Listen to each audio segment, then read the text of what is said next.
Hello and welcome to another Betfred Sports video right here in the Quest Media Network studio. Peter, unbelievable scenes this week. Manchester delight. Can't get any better than that. Yeah, it is magnificent that they've both got to finals. Who'd have thought that at the beginning of the season? I thought City was by far the better performance. Very professional. And I was critical of the goals being on the lucky side in the first leg, but they most certainly weren't in the second. I thought Mahrez was absolutely magnificent, and it shows that Guardiola can do it without strikers, basically, because the players who turned up the goods for him were Foden, of course. You can't say enough about him. And also the way that Mahrez is playing, giving great balance to the team. Alf Ramsey, they used to wind him up and say, wingless wonders. Well, City doing it, it's strikerless. And then when he brings on his so-called backup players, we're talking about Aguero here. Yeah, world-class players. Yeah, Sterling. To say but two of them, and Jesus, some people would say he was world class. I wouldn't necessarily, but there you go. And then you bring on those three players, and again it makes a difference. And I think they will figure when City play in the kind of rehearsal game against Chelsea on Saturday at the Etihad, because it doesn't matter to City. No. He can just play squad players, keep them fit in case any of his first choice start getting injured or dip in form. So in that game, Betfred have City 10-11 to win, Chelsea 100-30. Does matter for Chelsea. Chelsea have got to get a fourth place finish, haven't they? That's what they're fighting for. So we've got a new market actually on an assist a goal any time. De Bruyne, naturally favourite for that. He's 6-4 to assist a goal any time, and he's got 17 assists already this season. He is behind Harry Kane actually. So on the more traditional market, Aguero 7-2. His games are running out for City now, again linked with Barcelona. Fred Doe, my boss, thinks he should go to United. I think that's a decent shout. Jesus is 9-2 to score first for City on Saturday against Chelsea. And of the other comeback players, Sterling is 5-1 to score. He's got so much more to do now to get himself back in the first 11 for Guardiola. Otherwise, I do think he'll be on the move as well in the summer. So we know it's going to be Manchester City taking on Chelsea in that Champions League final, but where it's going to be taking place, who knows? It's meant to be taking place in Istanbul, but given the current climate, should it be taken there or should it be moved to England or Wales? What do you think? Well, my instinct tells me that it should come immediately back to Britain, but you can understand from UEFA's point of view, they set up these prestigious finals all over Europe. The arrangements are in place, and it does set a precedent in the future, because if English teams continue to dominate, then these finals will always take place in either Spain, if their teams should get through, or Italy, or England, even Germany. And the way UEFA see it, they're trying to spread the gospel of football throughout Europe. And they're saying, why shouldn't Turkey have one of these fantastic games? And they want to know, of course, that the English teams would dominate. But having taken all that to one side, this year is a bit different. We have got like a worldwide pandemic that's crippled economies and affecting the finances of individual supporters. So they could actually say, well, as a one-off, we're going to play it in England. And it doesn't matter where it is in England. Obviously, the Midlands would suit both Chelsea and City supporters, and it's not the most high-grade venue, but it is in England, and there's a limit to how many fans you can go anyway. So they might as well play it in this country. It would help on green issues of travelling all over just for the sake of it. It would help enormously the way that football is perceived by the general public, that they've taken this stance. and they could say just this time.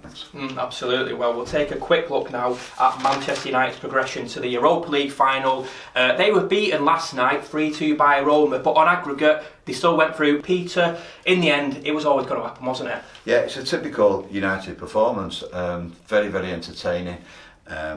It was high drama because at some points it was a squeaky bum time, as Sir Alex Ferguson would say. But Cavani showed his class again. 2 goals. He's 7-2 to score first against Aston Villa on Sunday.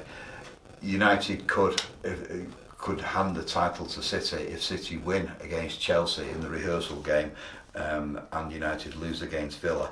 But the way that Solskjaer plays it, he doesn't change the team around like Guardiola does. He sticks with his 11, his favoured players. He does have a little tinkering around the edges. And I do suspect that Cavani might not play, although I think he should. I think he should play as many games as he can because he's in this fantastic form. He's 7-2 to score first. Rashford is 5-1. And Fernandinez, who has been playing so brilliantly, Bruno, with Cavani, he's 4-1. Those two seem to be on the same radar and working brilliantly well together. Of the opposition, Watkins is 2-1 to score any time against United. I don't think Grealish will overcome his injury, which is a shame really, because I think he's just the sort of player who would make a difference for Manchester United in the summer if they should go and sign him, and he has been a target previously. Absolutely. Well, just looking to the Euros in the summer, I mean, you can say that a lot of the United players now, they're just looking forward to this Europa League final. Second spot in the Premier League, pretty much sealed. Do you think some of these players like Luke Shaw will be hoping to secure a spot in this Euro side? Did he still have to impress, or have they got a spot? I think Luke Shaw's a shoo-in, frankly, the way he's been performing this season. I think Kyle Walker at City is also a shoo-in. Yeah. Although they'll deny this, a lot of the managers, including Southgate, often go for players who are in teams that are successful. They're there in the spotlight more, and I just think that he will pick informed players, and informed players generally play for successful teams.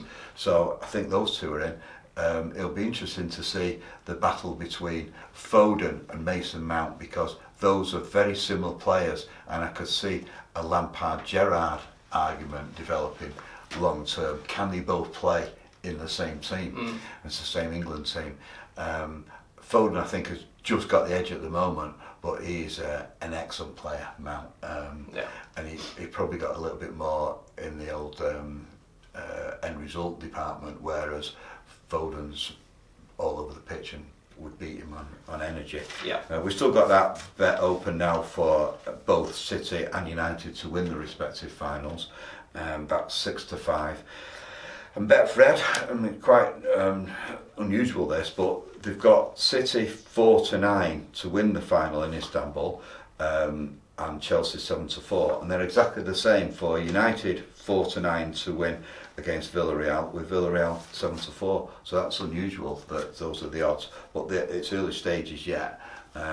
People often put the bets on 2 or 3 days before when they see about the injury news. But it's very, very exciting times for City and United, and they've really cemented themselves and helped Manchester become the domestic capital of football at the very least. 2 finals and first and second in the league, very, very likely. Absolutely. Well, 2 exciting finals, like Peter said then, coming up. They're on the horizon. I, for one, can't wait for them. But very quickly, just to recap this weekend in the Premier League, it's Manchester City taking on Chelsea. That's 5:30pm on Saturday. And then on the Sunday at 2pm, we've got Aston Villa taking on Manchester United. But Peter, in Rugby League news now, it's the Challenge Cup quarter-finals taking place tonight and over the weekend. Tell us a bit about this. Yeah, it's the first time Betfred have sponsored the Challenge Cup, which is a competition that's been going on for over 150 years. Very proud to be doing so. We're at the quarter-final stage now, so it's the business end of this competition. St Helens are the favourites, they play tonight. Wigan second favourites, 7-2. St Helens 9-4 favourites. Warrington 4-1. Well, I want to focus on Salford, our local team here. They're playing Castleford on Saturday, and the BBC will be there. Callum Watkins is 16-1 to score the first try. He's a United supporter, so he'll be in a good mood. Kevin Brown, playmaker, 25-1 to score first. And perhaps my favourite player in the Salford lineup, Dan Sargentson, the Australian, he's 16-1 to score the first try. All the matches are being played at Headingley because of COVID issues. But I do see that Salford, with that cup tradition they got in the Betfred's grand final a couple of years back, they're 16-1 outsiders to win the Challenge Cup. So they are out there.